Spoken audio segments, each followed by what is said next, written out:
All right, Gerald, good to see you again. You got another, first of all, you got another book. This is number what?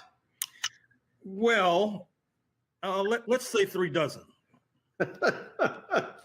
So this was the one. So was it when you were doing COVID? You had so much extra time. You said, "Let me just crank this one out." Well, basically, what happened, to get down into the weeds, is that with COVID, I went into lockdown that I did not exit until last fall. But what I did was I obtained a microfilm reading machine, and that allowed me to read a lot of microfilm, particularly from the early days of Texas and Mexico, and take notes and help to produce this book. Wow. Wow. Well, I mean, it's first of all, it's a whole lot. And before we actually get into the book, again, for folks who just don't understand this process, I mean, how much? First of all, we're talking about 575 pages. How long did it take you to research and write? Well, that's a good question. Keep in mind, when you do these books, you don't work on them every day. At least I don't. And because usually I'm working on 2 or 3, perhaps 4 projects at a time. Having said that, I would say that this book, which was published in 2022, I probably began in 2016, 2017. Wow. So about a 5-year period. Exactly. So you called it the counter-revolution of 1836. Why? Well, as you know more than most, given your roots in the U.S. Southwest, Texas was once part of Mexico. But the slave owners of Texas, led by Stephen F. Austin and Sam Houston, who gave their names to 2 of the major cities in what is now a U.S. state, were opposed to the abolition of slavery in Mexico, executed by a president of African descent, speaking of Vicente Guerrero, 200 years, by the way, before the election of Barack Obama in the United States in 2008. And rather than accede to abolition, they seceded, fought a war, defeated Mexico on the battlefield, not least with armed resistance and supplies from the United States of America, and then began to expand the enslavement of Africans. In fact, when Texas was an independent country between 1836 and 1845, not only could the slave ships of the Lone Star State be found off the coast of Angola and Brazil and Cuba, but as well, keep in mind that these leaders in Texas were so full of themselves that they thought that they could challenge the United States of America, despite the fact that the States of America helped them to solidify their independence from Mexico. So it's a very tawdry tale, at least in the early stages. And I don't feel you can begin to understand why it is that Texas has the largest Black population in the United States of America as we speak, without understanding this history. And I don't think you can begin to understand why Texas plays an outsized role in right-wing politics in the United States of America, without understanding the anti-African sentiment that helped to drive independence and then statehood, and without understanding as well the bloody wars against the indigenous population. In fact, even though California might quibble with this point, Texas probably had the bloodiest wars of all against the indigenous population, which at the end of the day helped to create more land and territory for the enslavement of Africans. It's interesting. The other day I was on social media and I came across something that was interesting. There was a brother who did a video to explain why there's a sliver of Oklahoma that's just above the panhandle in Texas. And in the video, he goes, slavery. And again, as a native Texan, I saw that and I was like, wow, I didn't even realize that. Explain that. Well, it's interesting. The shape of Oklahoma has been described as a bloody cleaver hanging over Texas. It's interesting about the state of Oklahoma as well. I'm sure you have listeners in the Sooner State. And Oklahoma was originally designed to be a Bantustan, not unlike what you had during apartheid South Africa, where the Africans were moved into certain territories and not allowed to move elsewhere. Recall that then US President Andrew Jackson, who was Donald Trump's favorite president, he had his picture hanging on the wall in his office. It was Andrew Jackson who now graces the $20 bill, perhaps more accurately, disgraces the $20 bill, who expelled the indigenous population of the Southeast Quadrant of the United States, present-day Georgia, the Carolinas, Tennessee, and told them they could live in this Bantustan, Indian territory, for as long as the water shall flow and the grass shall grow. And what's interesting about some of these indigenous populations, particularly the Cherokee, was that they were willing to accommodate themselves and assimilate to Euro-American society, converting to Christianity, becoming sedentary farmers, up to and including enslaving Africans, by the way. And so when they were expelled, they brought their enslaved property with them to Indian territory. But alas, as you know more than most, Black people in North America have a penchant for rebellion, and they began to rebel against Native American territory. And it was very difficult for them because they had to cross Texas territory to get to freedom in Mexico.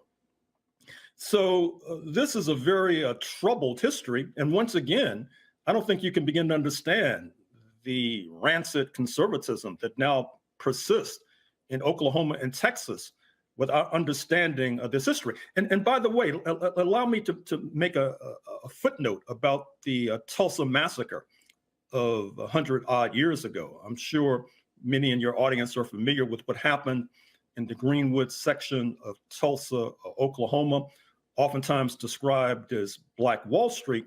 And to the extent that the nickname is accurate, you have to trace it back to the slavery days. You have to trace it back to 1865 when slavery was abolished. And the Indian slave owners were forced to disgorge more of their wealth and property to the formerly enslaved than their Euro-American counterparts. And that helped to create a somewhat relatively lucrative community, affluent community, I should say. And this was too much for many of the settlers. And that led directly to the Tulsa massacre circa 1921, when hundreds were massacred. Their graves are still being uncovered as we speak. Many of them were forced to flee. Some of them left the country. Some of them moved to Canada. So once again, this is a very unfortunate history that needs to be better known. So on the cover here, you have an image of folks being lynched. You have the Texas flag, but you have this Nazi flag. Why? Well, I'm afraid to say that the direction in which the United States is heading right now is very perilous. It's not me who's raised the F word instantly. Recall that during the campaigns, congressional campaigns last year, President Joseph R. Biden suggested that the United States under Republican Party rule could be headed towards fascism.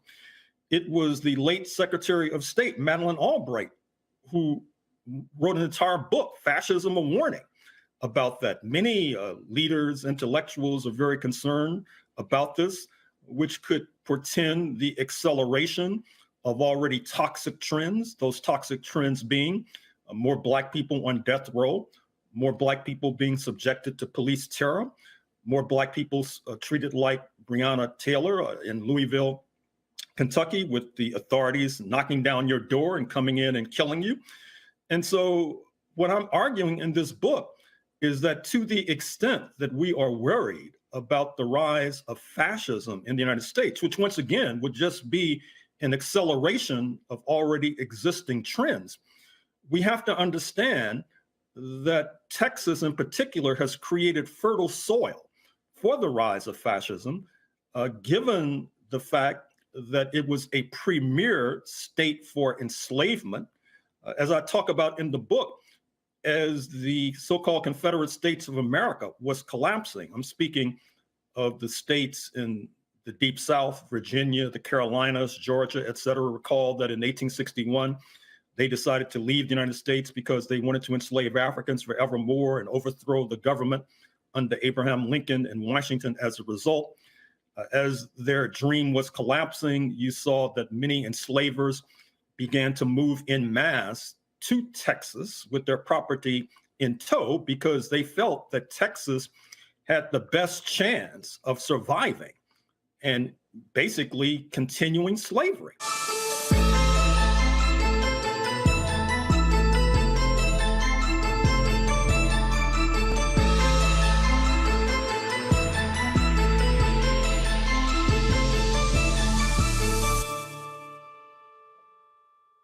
Attention! We're back, bigger and stronger than ever. Season 2 is reloading May 26th at 8 p.m. Eastern Time. What's up? Being a black man, we gotta stop letting this slide. With new hosts Let me tell you what damn time it is. and big celebrity surprises. Kiss my behind, it's Oprah Winfrey. Subscribe today at Truth Talks Live Give black people what they need, and we'll show them for you. and don't miss out on all the upcoming viral moments. Simulcasting weeknights at 8 p.m. on Roland Martin Unfiltered and Black Star Network and Truth Talks Live. I'll see you there.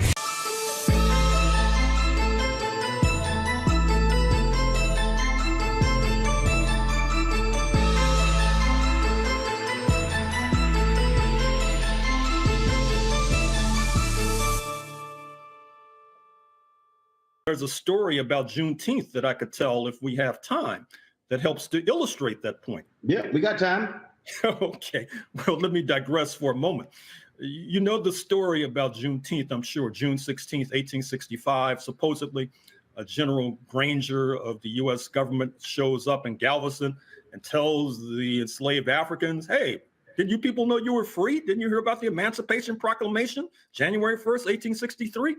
Well, that's more or less a fairy tale because the Emancipation Proclamation issued by President Lincoln did not apply in jurisdictions that Lincoln did not control. It would be as if the U.S. Congress passed a resolution saying that slavery is abolished in, let us say, Mauritania in Northwest Africa. Well, unless the U.S. Congress put boots on the ground in Northwest Africa, and I don't want to put ideas in their head, given their propensity for intervening in foreign lands, unless they put boots on the ground, that would just basically be a paper resolution. And that was the impact and effect of the Emancipation Proclamation until General Granger and his troops showed up to enforce the Emancipation Proclamation. The Africans in Galveston, they knew about the Emancipation Proclamation, but what could they do? They were being forced at gunpoint to work for free. But what happens is that during the period of the U.S. Civil War, 1861 to 1865, a close ally of the slave owners, speaking of France, had seized control of Mexico. This leads to the Mexican-American holiday, Cinco de Mayo, which you may be familiar with, your audience may be familiar with, which celebrates a victory of Mexican opposition forces over the French occupiers. So the idea in Texas and in the Confederate States in general was to retreat en masse to the border area with Mexico, perhaps go back into Mexico and reverse the abolitionist decree that I mentioned a moment or two ago, issued by the Black president, Vicente Guerrero, and continue enslavement of Africans forevermore.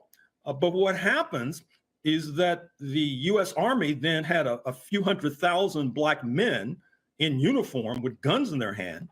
They allied with Mexican opposition forces led by the Mexican national hero, Benito Juarez. Ciudad Juarez, just across the border from El Paso, Texas, is named after him.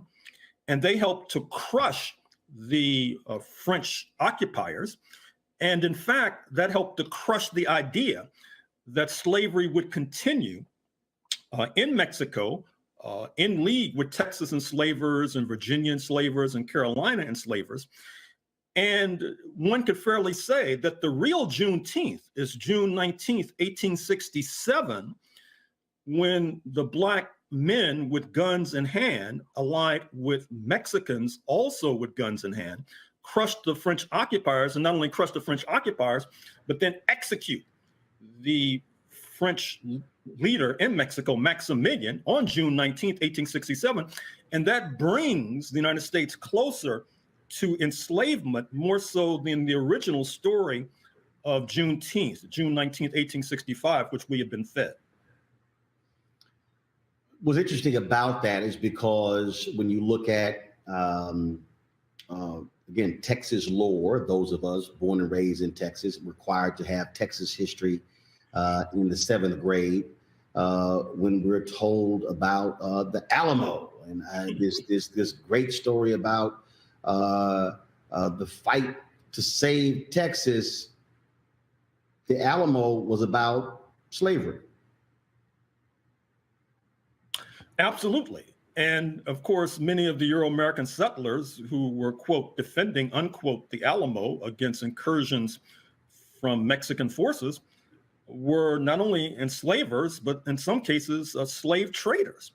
And it's interesting, as I point out in the book, one of the ways we know what happened in the Alamo, which, as you, I'm sure, recall, is cited within the confines of San Antonio, Texas, is that an enslaved African was either allowed to escape by Mexicans or somehow escape, and he was then able to spread the story of what happened at the Alamo, which has now become a kind of a sacred site with regard to many Texans. You may know that a lot of our tax dollars in Texas have been spent restoring the Alamo. The British musician who now lives in the United States, speaking of Phil Collins, has become a benefactor of the Alamo site for whatever reason. I'm not really sure how he got so intrigued by this story, and has pumped a lot of his fortune into restoring the Alamo. It's a very curious story. Well, I think that the reason I raised that is because I think back to the phrase that you always heard Paul Harvey say, "Now the rest of the story." Right. And when I think about the attacks on the 1619 Project, I think about the attacks on Black historians. When I think about when we talk about the redefinition of American history, again, as somebody who was born and raised in Texas, we were raised to celebrate the Alamo. It was about Texas fighting against these savages from Mexico who were trying to take over, and these were independent-minded people. And so you got Black folks who are walking around, remember the Alamo, and movies were made about it. And so you want us to remember that the people who were fighting for the Alamo wanted to keep us in chains. And what they want is, and bringing it present day, they don't want people today to know or as Paul Harvey said, the rest of the story, the other side of that story. And so we want to keep up this fantasy, because in this country, that's what it's all about. The fantasy of American history, where white Americans were always the saviors and were perfect and they were just wonderful, when in fact, what we're talking about are just prime examples of pure evil. Well, that's an understatement, I'm afraid to say. And this is very serious. Even though we're talking about events of the past, they have contemporary resonance. That's the only way to explain what's going on in the state of Florida now, with Governor DeSantis, who is now on the verge of declaring that he will be running for the Republican nomination for president against Mr. Trump, has campaigned relentlessly with regard to what he describes as, quote, wokeness, unquote, which in many ways comes down to campaigning against an accurate rendition of Black history. That's why he sought to circumscribe the teaching of advanced placement African American studies in secondary schools in the state of Florida. That's why in the New York Times today, March 30th, 2023, you have an article by Charles Blow, the Black columnist, who describes an effort in the state of Florida to prevent the showing of a docudrama about the little Black girl, Ruby Bridges, in Louisiana, who tried to desegregate a school and was subjected to harassment and persecution by Euro-American adults as a direct result.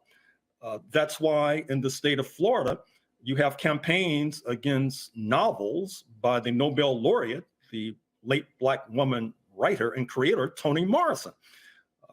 It's not as if this campaign is directed against any ideas about overthrowing the United States government or something of that sort.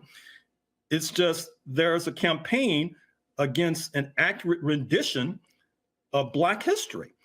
And there are those like Governor DeSantis and his acolytes who feel that an accurate rendition of Black history calls into question the creation myth about the United States of America. That is to say that it is a flawless nation. It's a nation without blemishes, that in order to uphold that fiction and fantasy, we have to whitewash, pardon the expression, great swaths of the historical record. And this is quite dangerous, as I'm sure you can understand, to our younger people in particular. Because on the one hand, they're growing up wondering why it is that they're being harassed by the police, why they're being stopped when they're driving their cars, and others who do not have the same content of melanin or not treated similarly. And if they had a better understanding of the history of this country, they can understand the reality of this country. And if they can understand the reality of this country, they might want to protest against the reality of this country. But Governor DeSantis and his comrades, the last thing they want to see is the specter of Black people protesting against racism and white supremacy.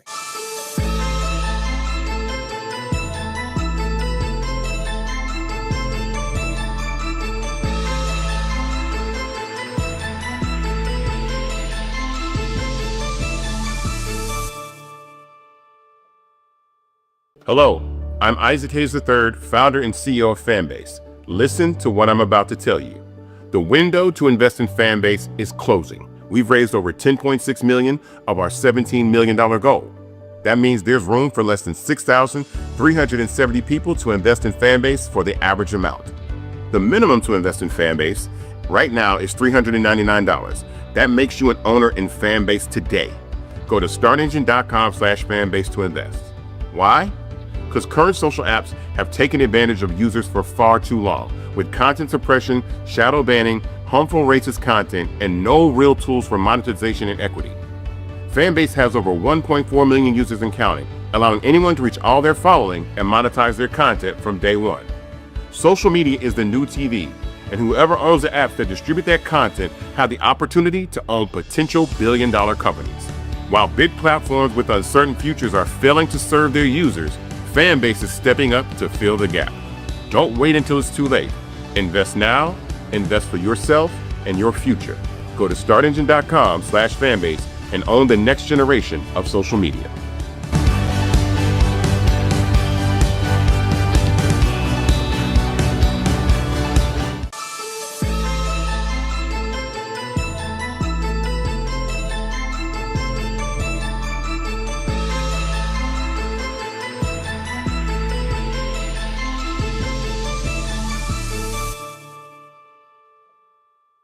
For me, why all of this is so vitally important is because I've long talked about the need for there to be a reprogramming of African Americans. in that how we approach certain things, how we look at certain things. And when you begin to read and begin to study and begin to realize how powerful white supremacy has been, what it has created, but not just white supremacy, how it's impacted African Americans, also how white supremacy has impacted whites, in that what this other framing of the story has done is to give them a false view. And I believe, which was the thesis of my book, White Fear, the reason these white folks, these baby boomers, and some of these Gen Xers are so angry right now is because they can't handle the fact that their white children and their white grandchildren are now hearing the other side of the story. And they're now looking at America in a much different way. And they're now challenging America. And so this effort to attack DEI and critical race theory, to attack anything dealing with race, where you're right, white kid in a government class is uncomfortable when civil rights comes up, so the class is canceled. Let's not show, the language in this movie about Ruby Bridges. We can't have a little young white kids seeing that because they might feel bad when they hear the N-word being spoken, because they might start asking, Grandmama, was that you? And so that's really what we're dealing with. And we're dealing with people, if they say, if we could just stop the Gerald Horns of the world from writing and teaching and these white kids from learning, then we may hold on to this fallacy as long as we can. And that's really what the aim is. Well, I'm afraid that you're right, but I hope I'm not going out on a limb when I suggest that that is a losing struggle. Because even if somehow the Governor DeSantis of the world were able to circumscribe the teaching of accurate renditions of Black history in Florida, that does not necessarily mean that that particular campaign will succeed in Brooklyn. It does not necessarily mean that it'll succeed in Berkeley or Los Angeles.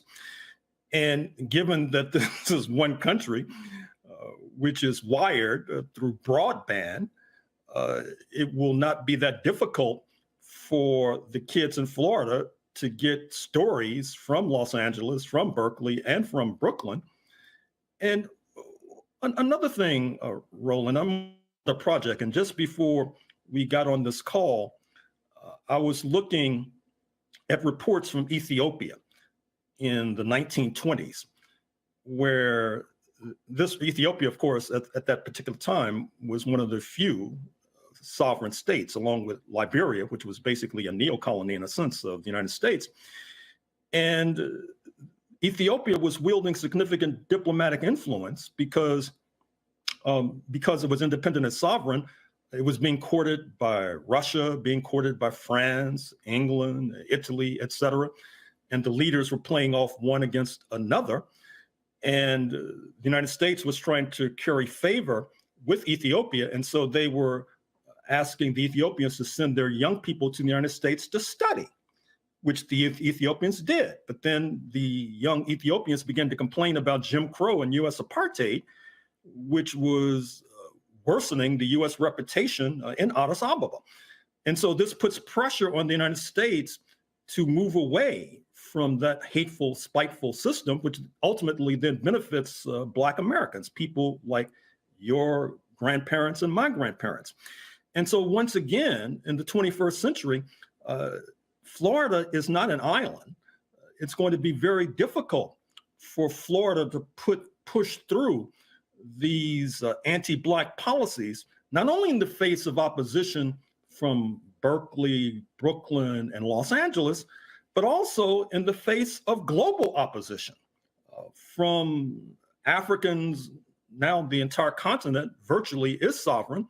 The United States actually wants to attract more Black students to campuses here because to this point, the leading foreign students came from China, but now the United States-China relations are headed south. And so they want to replace these Chinese students with African students. But how are they going to do that when Black people are treated so shabbily? in this country. So once again, you see this global pressure, this global dynamic, and hopefully that will lead to a reversal of Governor DeSantis's policies.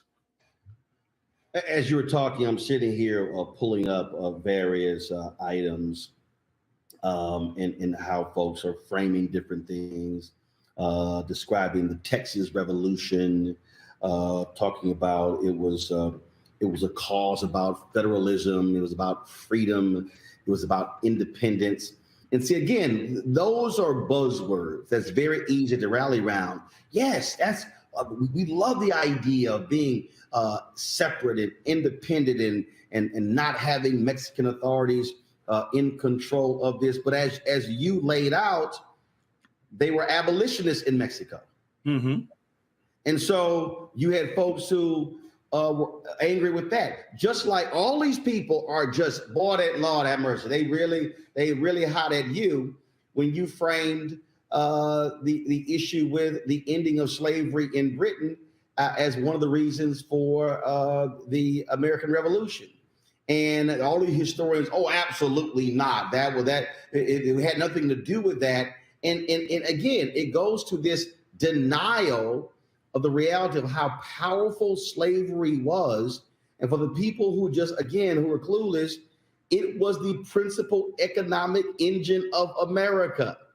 And so this to act as if, oh, that was just sort of one part of this is really was really other issues. No, you can't say it was everything. It was the central thing. And so again, what you have are folks who do not want that to be told. And now that we can read, now that we can research, now that we can write, I use the phrase all the time, Gerald. We are living examples of their worst nightmare. Negroes who can read. And now we can write, and now we can publish, and now we can broadcast. Oh, hell, we are absolutely a threat to this whole system. Well, it's interesting. It's not only that on the verge of the U.S. Civil War, 1860, the investment in the bodies of enslaved Africans was the most valuable investment in this country, more valuable than the railroads and the factories than the mines. It's not only that, but when slavery was abolished in 1865, or per my previous remarks, guaranteed in 1867 with the overthrow of the French occupiers in Mexico, what happened is that those who controlled those billions in property, their property was taken without compensation. Now, interestingly enough, when slavery was ultimately abolished in Jamaica, Barbados, Trinidad and Tobago, etc., the enslavers were compensated. Up until a few years ago, London was continuing to pay off the descendants of the families who owned the enslaved. You know the story, I'm sure, about the abolition of slavery by force of arms in what is now Haiti, and then independent Haiti forced to pay reparations to the enslavers, which has crippled independent Haiti to this very day. In the United States, there was no compensation paid to those whose property, quote unquote, was taken, quote unquote. And obviously that generates fury. When I'm teaching classes at the University of Houston and telling this story, you know how students are today. I'm lecturing and they're fiddling with their smartphones for whatever reason, on TikTok or Facebook or whatever. And sometimes I'll go and snatch the smartphone from the student's hand and say, look, I've just taken your property without compensation. You're angry, right? You're furious, right? You want to take me outside and thrash me. Well, that's how the enslavers felt, or the former enslavers, I should say, felt in Texas and a good deal of Dixie, which leads to the rise of the Ku Klux Klan, which had one of its strongest chapters in Texas, by the way. The Ku Klux Klan, for those who have been living under a rock in recent decades, was the terrorist white supremacist organization that sought to bring back what they considered to be the good old days of relentless and ruthless exploitation of people of African descent. And I would argue that in part, that decision is still relevant. That is to say, the decision to expropriate the property of the enslavers without compensation, because I think it helps to generate this anti-Washington sentiment that you now see. Anything coming out of Washington, according to the conservatives, is bad, unless, of course, it benefits the military-industrial complex or the oil industry, et cetera. But, they'll basically organize a relentless campaign against what they call Obamacare, because it's coming out of Washington and is at the behest of a president of African descent. You have many people going against their own interests just because it comes out of Washington, for example. The U.S. economy may seize up within weeks because of this debate over the United States paying its debts, which could jeopardize the potency and the viability of the entire U.S. economy, generated by this anti-Washington sentiment that I would argue comes from the fact that it was Washington, the federal government, that presided over the expropriation of their property without compensation. It was Washington, the federal government, that defeated the dream of establishing a so-called Confederate States of America that would enslave Africans forevermore. And until we come to these very basic realizations, I'm afraid to say we're always going to be stumbling around in the dark.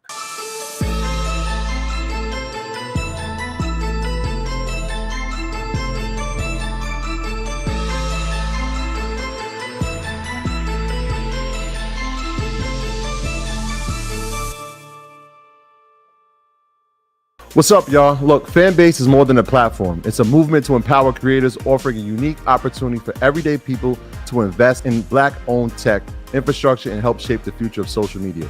Investing in technology is essential for creating long-term wealth and influence in the digital age. The Black community must not only consume tech, we must own it. Discover how equity crowdfunding can serve as a powerful tool for funding Black businesses, allowing entrepreneurs to raise capital directly through their community through the Jobs Act.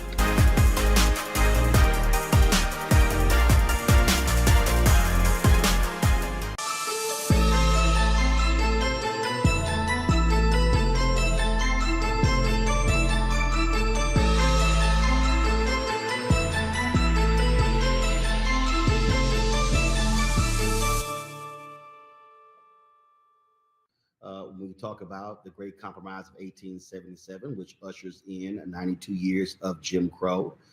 We think about even with the state of Texas, the battles there when it came to Thurgood Marshall and NAACP and others trying to break the backs of the Democratic primaries. When we look at, again, the systems that we're putting in place, as you laid out, Jim Crow and the roots of U.S. fascism.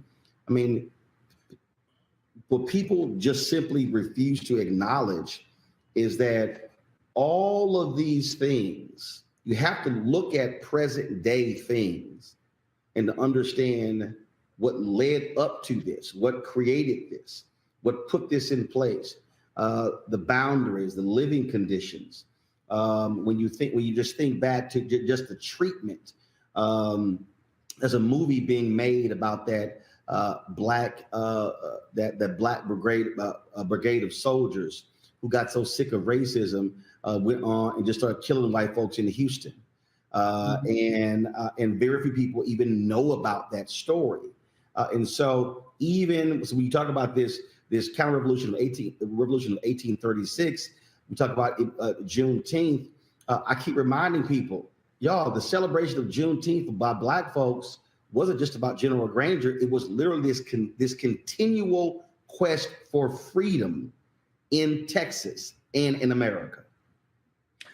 Well, I'm happy to hear that a movie is being made about what's been called the Camp Logan Mutiny of August 1917 in the city of Houston, when, as you suggest, Black soldiers, many of whom were not necessarily familiar with the peculiar folkways of Jim Crow then obtaining in Houston, whereby you had to sit in the back of the trolley whereby you were not allowed to go into certain stores to try on clothes or shoes before you could buy them.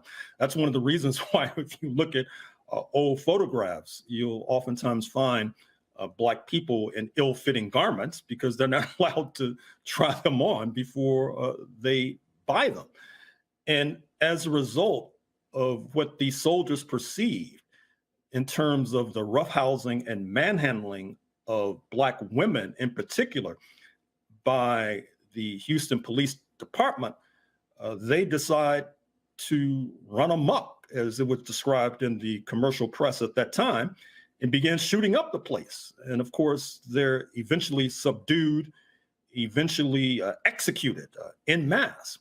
And you are correct, that even though that particular dastardly episode took place within walking distance of where I'm sitting right now, I dare say that if we were to go out on the streets of Houston and interview some of the passersby about that startling episode, many of them would not have heard of it.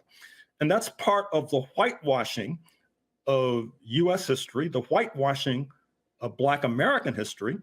It's part of this crusade, as noted, that Governor DeSantis is carrying out, but it's not just Governor DeSantis. You mentioned the 1619 Project of Howard University's Nicole Hannah-Jones, formerly of the New York Times, which sought to place the experience of Black people into the center of a new story of the history of this country. It led to Mr. Trump, when he was president, and paneling a so-called 1776 commission. I understand that Texas has an 1836 commission to try to rebut particular narratives that seek to tell a truer story of the history of this state, such as represented in the book we're discussing now. And I think, as noted, that those who are seeking to rewrite history, or I should say more accurately, whitewash history, that they should recognize that I trust and I hope that that is a losing gambit. It's a fool's errand, and it will not end well. So as we were talking, because I remember it was during the pandemic that I had read about this, and the movie actually was done. It was called The 24th. It's streaming on Amazon Prime, and so it actually was released. It's a fictionalized version of what took place, but the movie is called The 24th. So yeah, it was. So I'll have to check that out a little bit later when I pull up Amazon Prime. A few minutes left here. I always ask you this question. I ask every author this question. I think when we talked about I never forget we talked about because you brought up the Juneteenth piece. And matter of fact, I want to deal with that before I go to that other question.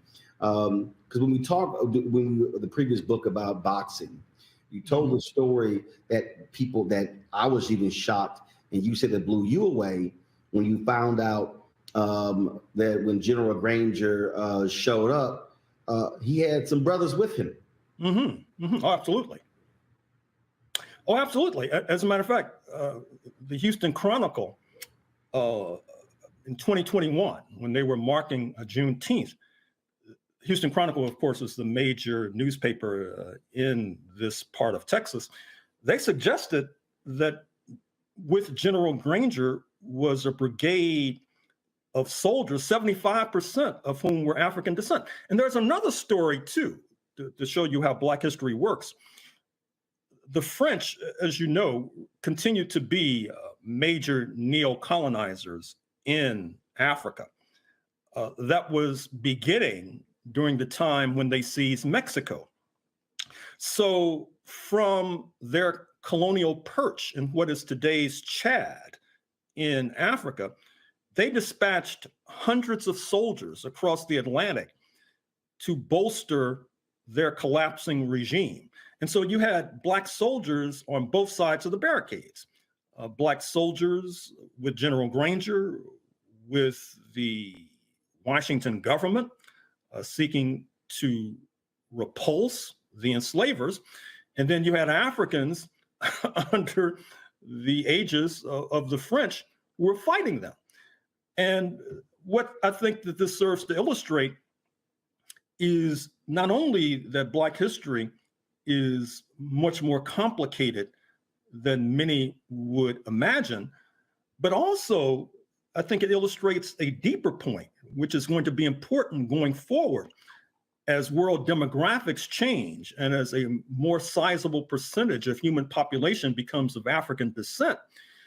You'll see that these North Atlantic powers, such as represented in Washington and Paris, are going to have to rely more upon Black people's strength, but that's going to be difficult to do as long as, per Governor DeSantis, they're trying to feed us fairy tales about our past, which only helps to generate anger and fury, and hopefully will help to generate an eroding popularity for politicians like General DeSantis.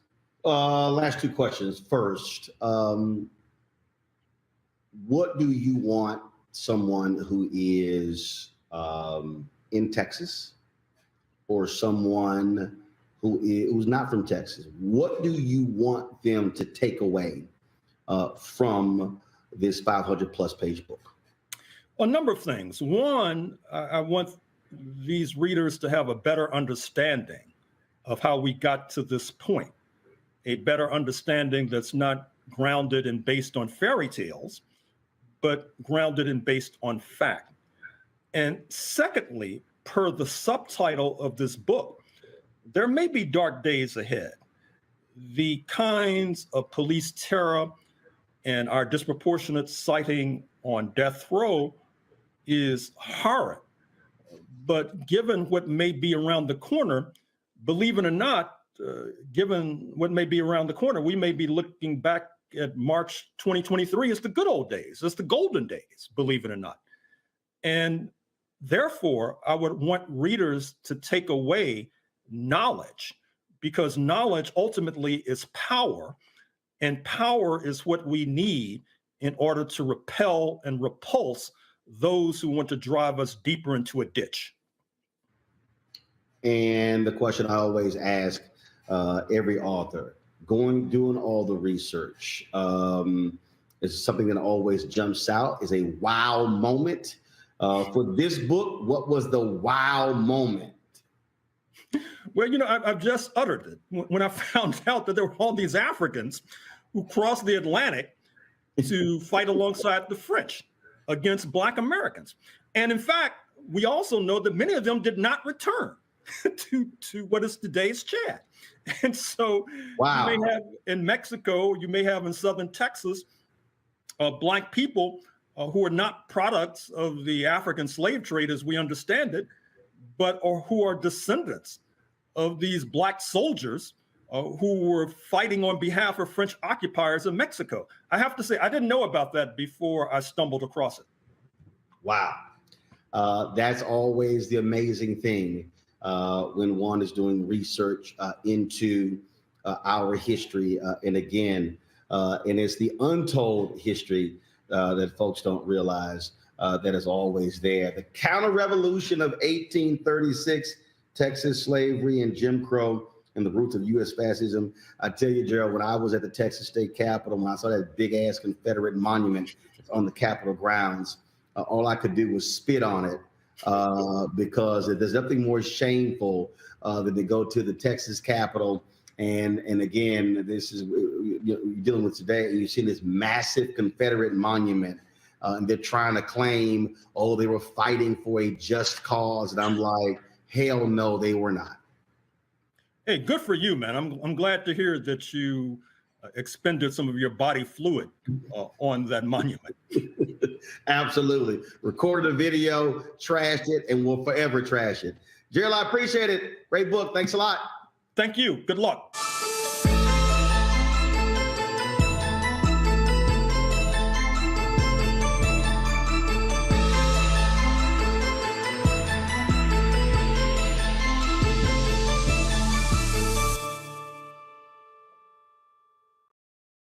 So let me go ahead and go to the third thing that pissed me off. So on Monday, I came home.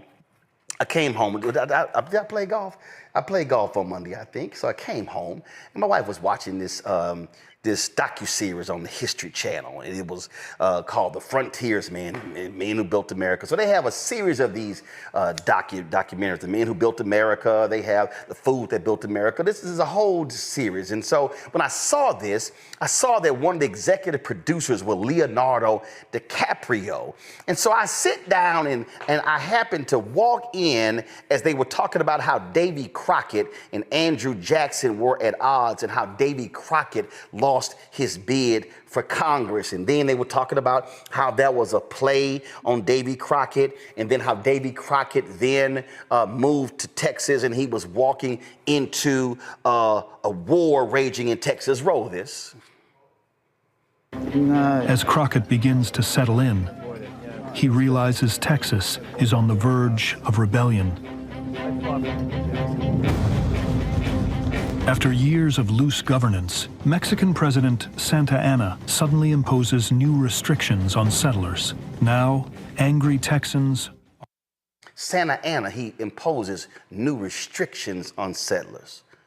Now, if you're watching, you will go, I'm curious, what are those new restrictions? They never say. Press play. ...are calling for revolution. Texas was on the verge of independence, that the Texians...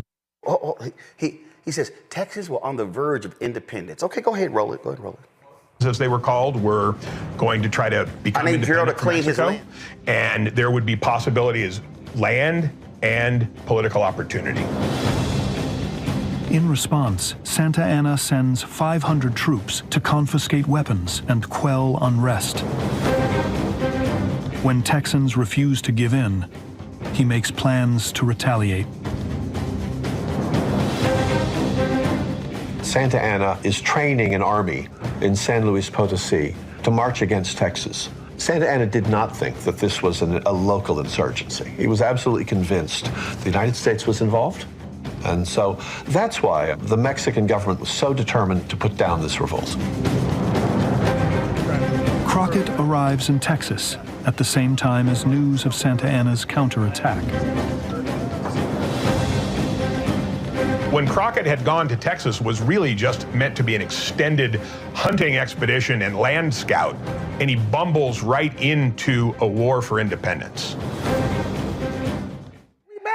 He stumbles into a war for independence. And I'm just sitting here going, what are they trying to be independent about? Press play. A number of things happened along the way. One was the appearance of Halley's Comet. And when Halley's Comet appeared in the sky in 1836, some people thought that it meant that David Crockett was coming to Texas to fight for independence. Here we go again with that independence. And so the docuseries kept going on. And then they went to episode 4. And then I'm watching it. They talk about the Alamo. And they talk about independence, independence, independence, independence. Then they go to the Battle of San Jacinto. Then they talk about what happened there. Roll it. Suffer just 11 casualties. The crushing defeat leads to Mexico's surrender.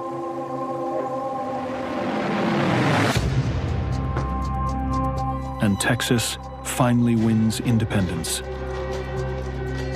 Here we go right there. Texas finally wins independence. What in the hell is Texas trying to be independent for? I still haven't answered. Roll it.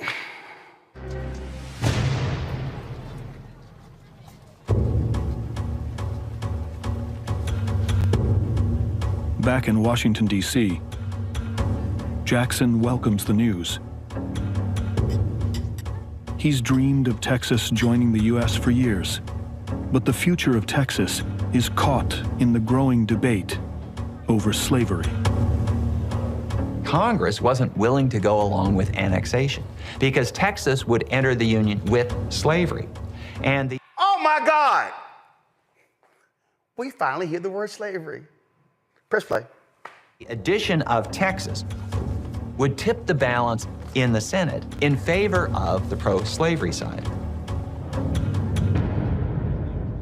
The result of this was that Texas remained in this limbo for almost a decade.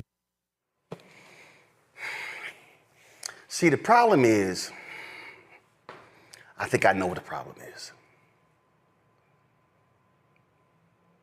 See, the problem is I am the reason them plantation owners couldn't stand reading Negroes. I think that's the real problem. The real problem is I'm one of them Negroes who can read. And so I'm sitting here watching this docuseries, and I'm cussing the whole time because I have this. I have this book. And I've discussed this book on my show. I had an interview with the author. Actually, I got 2 copies of this book. And I'm watching, and I'm like, Leonardo DiCaprio, you really want your name on some lying shit, fake ass stuff? Dr. Gerald Horne joins me right now, professor at the University of Houston, and the title of his book is called The Counter-Revolution of 1836, Texas Slavery in Jim Crow and the Roots of U.S. Fascism. Book came about during COVID. It is a fascinating book. And I need y'all to understand something. Y'all see how thick this book is? I want y'all to see how thick this book is. I am a native Texan, born and raised in Houston, and every Texan is required to take 7th grade history. And that book is thicker than this book right here. And everything in this book was never in one of those history books I read growing up. Gerald, it pissed me off watching this series to listen to them go, independence, independence, independence. And not one time, Gerald, did they ever say what the hell they were trying to get away from Mexico for. Well, this is Trumpian history, to put it mildly. As you know more than most, when Texas seceded from Mexico and declared independence in 1836, a central reason was that Mexico, under a president of African descent, speaking of Vicente Guerrero, had moved to abolish slavery. And the slave owners in Texas, including those who led the revolt, and speaking of Sam Houston, Stephen F. Austin et al., rather than acquiesce to slavery, they decided to start an independent country, the Republic of Texas, which, interestingly enough, after it came into independence, began to challenge the United States for leading the African slave trade. The Lone Star flag of Texas could be found off the coast of Angola in Southwest Africa, off the coast of Brazil, the major market, off the coast of Cuba. Of course, if you look at your map, you'll see there's a straight shot from Galveston, Texas, the major slave trading port, to Cuba. And so that is what Mr. DiCaprio and his comrades neglected to note.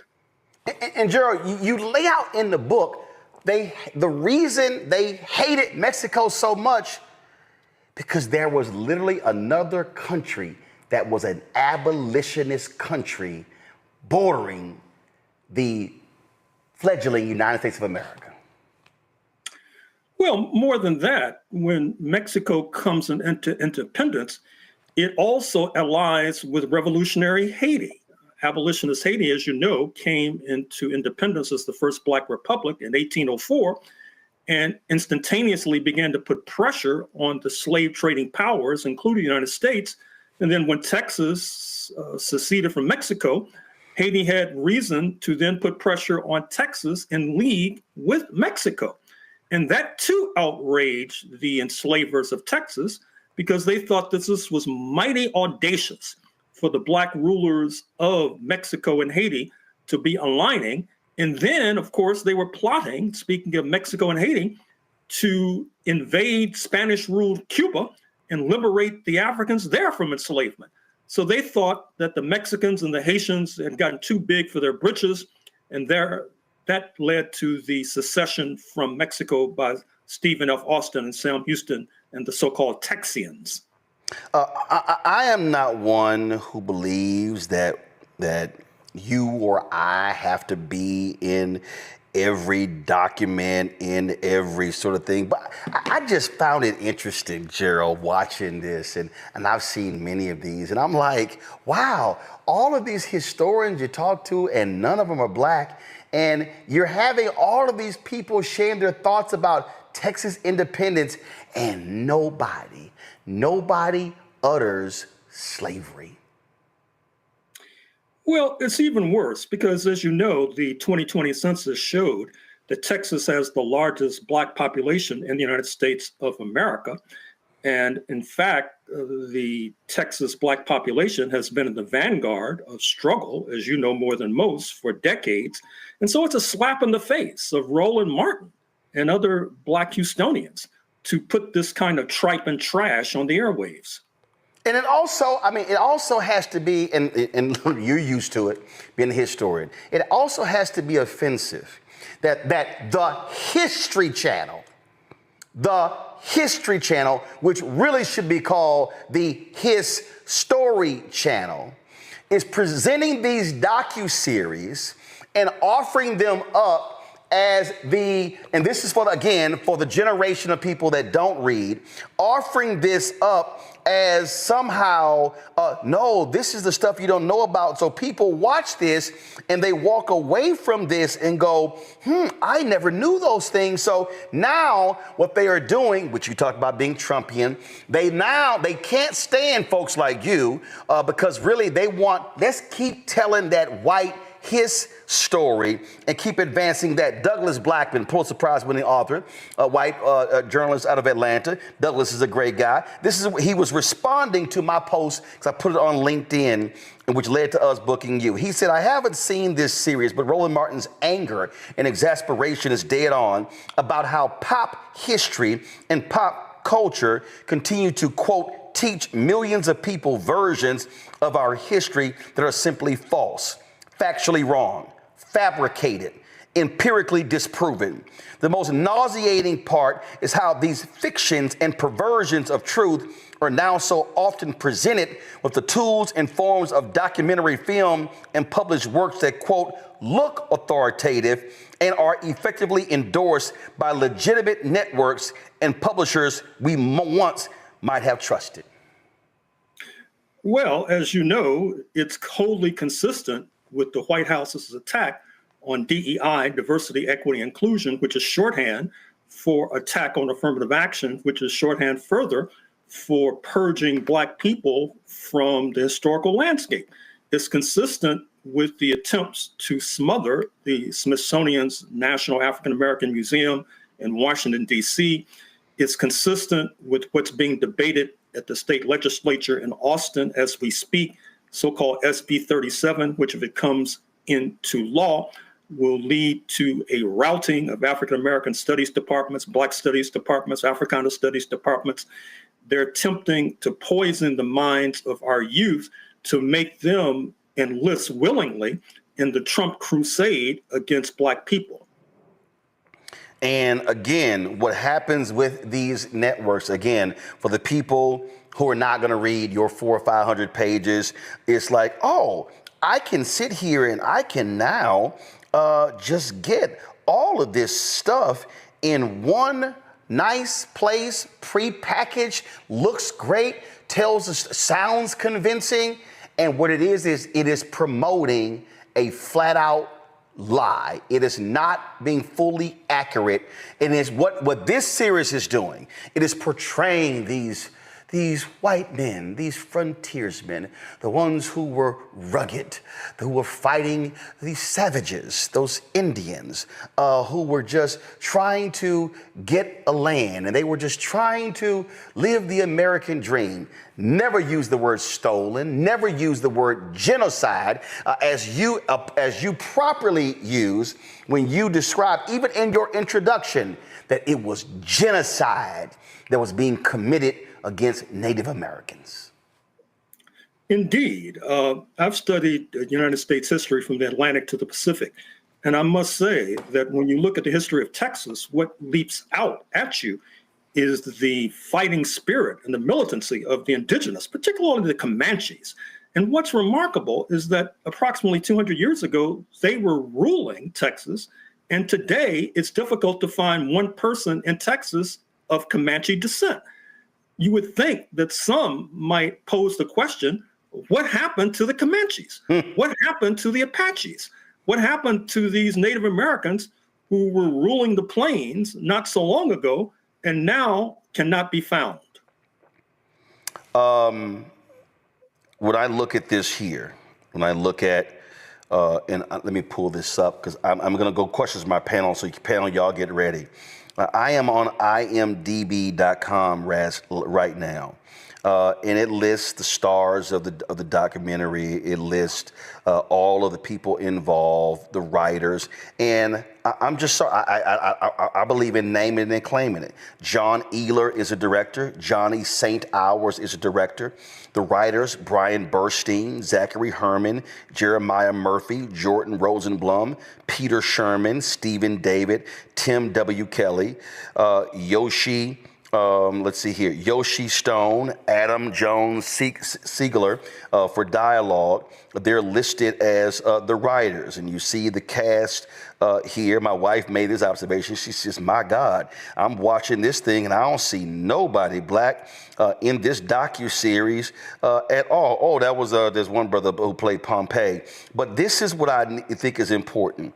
Also, Gerald, these are the producers of this trash, of this factually incorrect and wrong stuff. Petra Hobel, Thaddeus Busca, Chelsea Coates, Mary Donahue, Sam Epstein, Carter Figueroa, Ronald Freed, Tim W. Kelly, Nick Gutler, Brian Meir, Paul Kleinman, Brian Burstein, Liz DeFore, Nikki Macron, Michael Hampton, Jonathan Soule, Yoshi Stone, Philip Watson, Christian Burns, Stephen David, Jennifer Davidson, Leonardo DiCaprio, Russell McCarroll.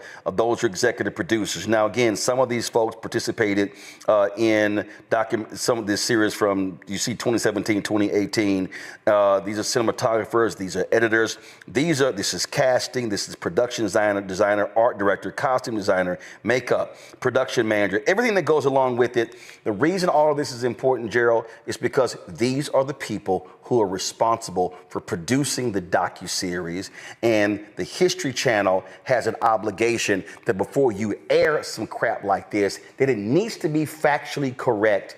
And we see documentaries on PBS where they will say, "Oh, no, these things need to be corrected before we put this on the air." The problem that I have is when you air this kind of crap, folk run with it and go, "I saw it on the History Channel. It must be true." Huh. Well, maybe that's part of the problem, because obviously the History Channel is pumping out propaganda. And we should also ask ourselves, who are the major stockholders in the History Channel? Who are the puppeteers, for example? You cited Mr. DiCaprio, but of course, he is getting a paycheck from someone higher on the food chain. And I think that it's highly appropriate for you to call these people out, just like I think it's even more appropriate for your audience to begin to ask these searching questions as to how this sort of propaganda, which ultimately is an expression of anti-Blackness, how it manages to worm its way into our living room. Well, the people who own it is A&E. Who owns A&E, go back to my iPad, is the Hearst Corporation. And A&E Global Media also is a joint venture of Hearst and the Walt Disney Company. So A&E falls under the A&E Global Media, falls under the ownership is Hearst and the Walt Disney Company.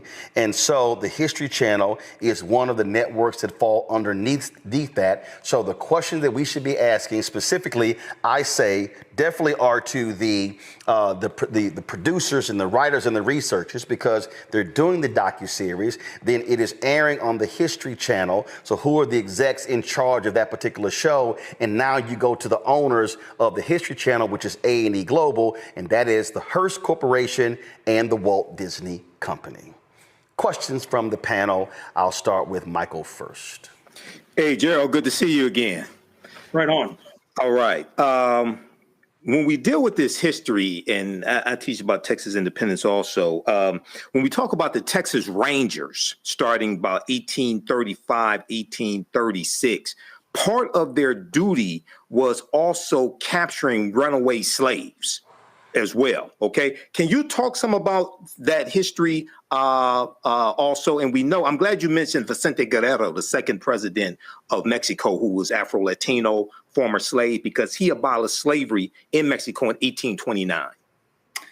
Well, it's interesting. The Texas Rangers, in many ways, were state-sponsored death squads. Not only were they capturing runaway Africans. Domestic terrorists. Exactly. They were hell on the indigenous population. Yes. And keep in mind as well that one of the reasons that the United States itself waged war against Mexico a few years later in 1846, walking away with California, which now bills itself as the fourth largest economy on planet Earth, is because Mexico refused to return runaway Africans who had crossed the border into Mexico, leading to major capital loss on the part of Texas enslavers. It's oftentimes discussed in this country about following the North Star to freedom, which is highly appropriate. That is to say, the Africans escaping north to Canada, but thousands of Africans were escaping south into Mexico. Correct. It leads to the war against Mexico, which leads to the denuding of a good deal of Mexican territory. Yeah. Let's go to Matt Manning, because he's out of Corpus Christi. Matt? So, Dr. Horn, I'm a lifelong Texan. I took that Texas history class a lot more recently than Roland because I'm not as long in the tooth. But guess what? It's the same damn book. That shit ain't changed. Your ass had the same thick ass book. I'm sure Miss Swafford got that book from you when she taught it to me much more recently than you learned it. And I was shaking my head because Michael literally stole the question I was going to ask. But to just add some contour, I was going to ask Dr. Horn if you'd shed some light on how much what you've seen in terms of, your historical review, how much of that, reticence to return the capital loss was discussed at the time, because obviously I never learned that in Texas history, but clearly that was one of the major impetus behind, their seeking to break away. So how much of that was actually being discussed in documents at the time, if you know? Well, the newspapers were full of these sorts of stories. Keep in mind as well that these so-called Texians were not above crossing the border into Mexico and snatching dark-skinned people who they thought could pass for an enslaved African, driving them kicking and screaming across the border to work as an enslaved person. This person might not have been a runaway. It might have been an Afro-Mexican, for example. So the Texians raised hell in Mexico, which is one of the reasons, if you talk to Mexicans today, at least those that are intelligent, they have a very negative evaluation of Texas generally and the United States more broadly. Wanda. So I just want to talk a little bit actually about the production of the docuseries. As someone who has worked in the entertainment industry for years, I think the unfortunate part about this is that when you distribute a docuseries like this and you have certain names attached, there is a level of trust when it comes to distributing it. So having the name Leonardo DiCaprio attached to something like this, people may not, unfortunately, watch it ahead of time to fact check it. And that's just as you said, Roland, with Black-led charter schools earlier in the program, there needs to be more of a push for Black-led produced history productions. So on that note, because we're such a media-driven society, I'm just wondering if you have any docuseries that you know of that are Black produced and researched that have been distributed that you would recommend for people to watch. Well, it just escaped me, but there is a joint Canadian broadcasting, South African broadcasting series on slavery in the United States. If you put those terms into a search engine, will probably emerge. And it presents a view of the United States, and indeed a view of 1776, that is altogether different from the kind of poppycock and balderdash and propaganda we're being fed and will be fed in bountiful amounts coming in the run-up to 2026, the 250th anniversary of the birthday of the United States of America. I should also mention that the Hearst Corporation, which is at the top of the food chain in terms of this docuseries, also controls the Houston Chronicle, the major daily newspaper in this sizable city. And in fact, the Houston Chronicle is actually the largest newspaper in the Southwest United States. Exactly. And so what that says to me is that they have less of an excuse to put out falsehoods because they're cited, or at least they have an organ. They have an arm of the corporation right there in the Lone Star State, right there in the state of Texas, in the city of Houston. I read the Houston Chronicle on a regular basis. And I know some of these people who are administering that newspaper, so they really have no excuse for making this sort of production. Is this what you're referring to, Gerald? I'm on the CBC's Canadian broadcast. This series called Enslaved? That's one. And there's another one, too, starring the woman, if you can put this into the search. I will. The Williams sister's mother in that Will Smith vehicle. Anjanou Ellis. Exactly. She's in this CBC South African broadcasting production. I show it to my class. You mean, that actually aired on, you mean the Book of Negroes? There it is. Yeah, that actually aired on BET. BET actually aired that. It's called the Book of Negroes. Yes. Yes. I recommend it highly. It's an eye opener. And once again, it's not financed by U.S. entities. It's financed by the Canadians and the South Africans. Yeah, that actually, what you're talking about aired in 2014. Pull the audio up, please. This is the trailer that Gerald is talking about. You gotta let go of that Africa thing. This your home now. We's all you got. Coming to CBC. We are not in the promised land. Not yet. I'm not a Giallo. I seem to have trouble dying. By all accounts, I should not have lived this long. I have been across the big river, and now I am back. The Book of Negroes begins Wednesday, January 7th on CBC. That's what that is. And so Gerald, I was just so irked when I saw that and knowing the true history and knowing that people will watch this and they will think that these people, they would just land, and those horrible Mexicans wouldn't just leave those Western settlers alone, and Davy Crockett and Sam Houston, they all were coming there because they were looking for a better life, leaving the places. No, they were pissed off that Mexico said, we're not going to allow you to continue having slavery in the Texas territory. That's what pissed them off. And they said, nope, they about to jack up the economy. That's the only economy that we have. And we're going to fight. And that's what the Alamo was about. That's what all that crap was about.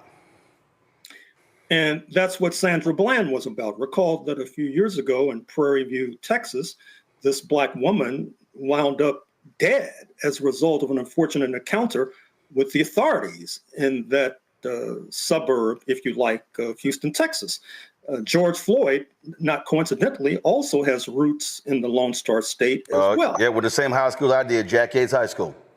Exactly. And so you cannot separate the kind of misinformation and disinformation that's pumped out through the airwaves that presents a profound representation of anti-Blackness for the kinds of unfortunate slayings and murders that take place all too routinely, inflicted against Black people with roots in the Lone Star State. And this is one of the reasons why. And again, what happens when you know your history, when you know those things, and people sort of get mad at you. I did this, and a lot of people, Gerald, were not happy with me, but ain't like I gave a damn.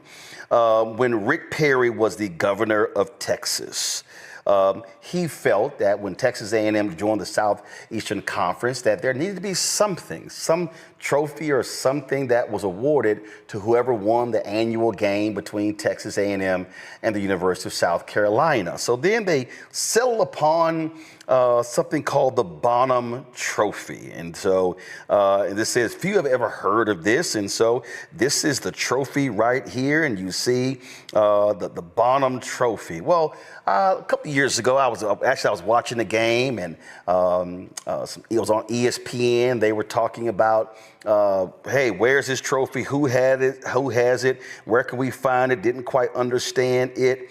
And so Again, when you don't know history, the Bonham Trophy is named and modeled after Alamo battle hero James Bonham. He was from South Carolina, traveled to Texas to fight with the Texians at the Alamo, and so they wanted to talk about it. And really, it got lost. Folks didn't know where in the hell the trophy was and all of that.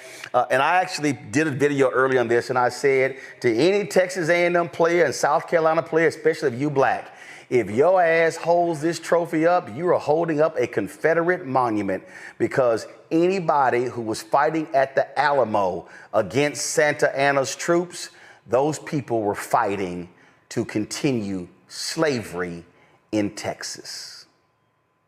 Well, as you know more than most, in Houston in particular, there's still a number of streets named after Confederate heroes. It was not so long ago that the street that's now called Emancipation Avenue near the University of Houston was named after a blood-stained Confederate. And of course, he has not been alone in that ill-fated regard. And so we have a lot of work to do, and I congratulate you for bringing this trashy docuseries to a wider attention of our audience. We, of course, in a couple of weeks are going to have Juneteenth. And before I let you go, I really just want you, and I shared this with, I was talking to Governor Westmore, and we were talking about Juneteenth, the celebration there. And I said to him, Governor, please do me a favor. I need you and others to make perfectly clear that Juneteenth was not a day of picnics. It was not a day of celebration. It wasn't a day of barbecues and cookouts. That for black people in Texas, where Juneteenth was founded, it was about freedom. It was the pursuit of economic freedom. It was pursuit of the right to vote, civil rights. I said, what we cannot do is allow that Juneteenth is a national holiday, and it is the only day that actually recognizes and tied to slavery. We cannot allow this to be bastardized and prostituted and turned into a day of partying and line dancing. There has to be a freedom component that tied with it. Well, more than that, we also need accuracy with regard to Juneteenth. That is to say, the traditional story of the men in blue showing up in Galveston and alerting these enslaved Africans to the reality that supposedly you're free, that's a misrepresentation. First of all, the Emancipation Proclamation, January 1st, 1863, issued by the Lincoln government, did not have any standing in Confederate Texas. Actually, what happens is that the men in blue of the U.S. Army are showing up in Galveston because the enslavers plan to extend slavery back into Mexico. Because recall, Cinco de Mayo, marked on May 5th every year, particularly by our Mexican-American brothers and sisters, the French had taken over Mexico and they were supporting the Confederates. And so the Confederates were going to make a jailbreak into Mexico, dragging, kicking, and screaming enslaved Africans alongside with them so that they could extend the life and legacy of slavery. But what happens with the men in blue showing up in Galveston, they were recruiting these black men as the Confederacy was collapsing, and they managed to join the men in blue, and then they, along with progressive and patriotic Mexicans, helped to strangle the French-based puppet regime. And interestingly enough, the French puppet leader, Maximilian, he was assassinated. He was killed. He was subjected to the death penalty on June 19th, 1867. And that is a further reason to mark Juneteenth, because June 19th, 1867, in many ways has more resonance and more profundity than June 19th, 1865, which is part of the traditional story. Last thing I want to do is this here, because as you were talking, you mentioned that documentary, the 6-part series out of Canada. I actually had the director of this movie. It came out during COVID, did not get much attention. It was about a group of black soldiers in Houston, Texas during Jim Crow who were sick and tired of sick and tired. It's called the 24th. A lot of people had no idea about this. And it was, folks, if y'all pull it up on YouTube, the interview that we did with the director, he was It was fascinating conversation about the making of this movie. And so, folks, if you're not aware of this, we're just going to play this trailer, then we're going to close this out. Men of the 24th Infantry. This is Texas.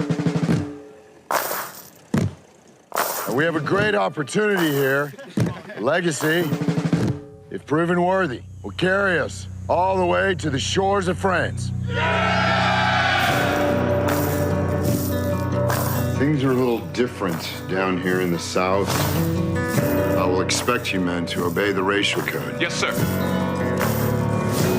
Get back with the others. Just go ahead and drive this machine. Officer Cross. This is a white man's world. Every man here has got a lit fuse. Jim Crow's the law. Respect it. What are we gonna do? The police brutalize us, sir. All we want is to be treated as soldiers. As military police, you are to ensure order of the men of the 24th Infantry only. Drop the knife. Back up! I was robbed of my honor. You get out of here before they take yours too. The General can get the 24th in the fight. He's never going to do that. What do we do, sir? William, I've done all I can do here. We have a problem. We're gonna take our country back. The law run this town. There's a militia on the way. Are they? Which way did they go?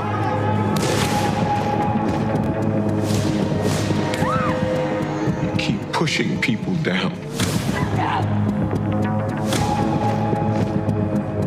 Sooner or later, they rise up. Can you identify any of the leaders of the mutiny?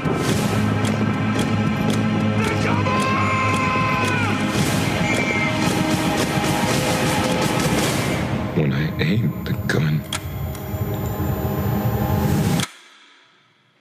I saw a man. He didn't see one back.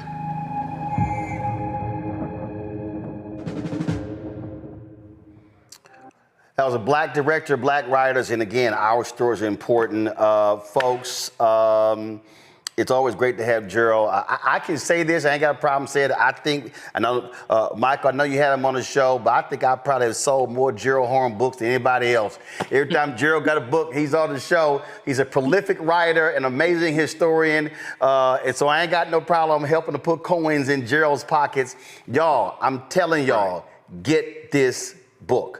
Because what Gerald does in here, because it's called The Counter-Revolution of 1836, Texas Slavery and Jim Crow and the Roots of U.S. Fascism, and he connects, he's calling the Counter-Revolution 1836, he's connecting the American Revolution and the Texas Revolution and the Civil War and how all of these things are combined. And if you also, again, want to understand present day. See, this is why every year when Governor Greg Abbott and Lieutenant Governor Dan Patrick, they put on the social media, hey, it's Texas Independence Day. And I go, bullshit.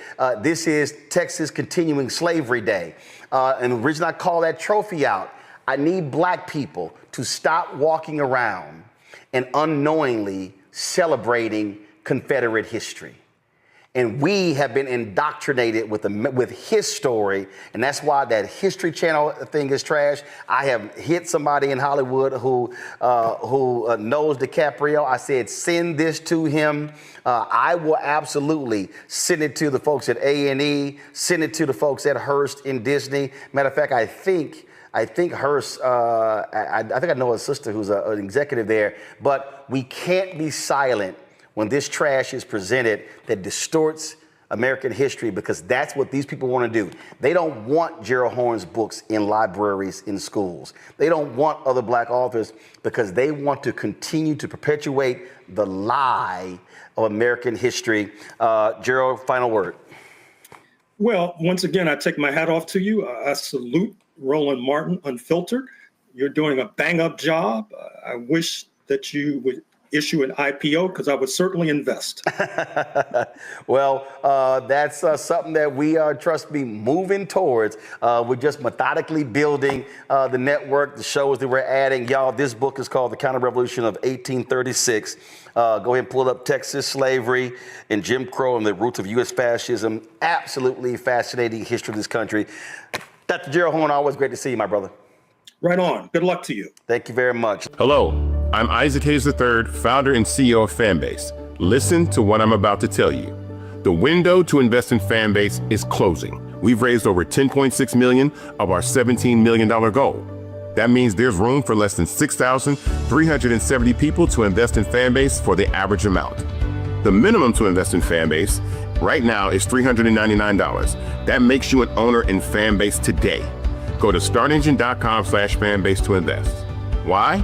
Because current social apps have taken advantage of users for far too long, with content suppression, shadow banning, harmful racist content, and no real tools for monetization and equity. Fanbase has over 1.4 million users and counting, allowing anyone to reach all their following and monetize their content from day one.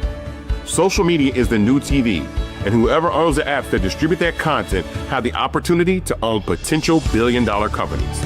While big platforms with uncertain futures are failing to serve their users, Fanbase is stepping up to fill the gap. Don't wait until it's too late. Invest now, invest for yourself and your future.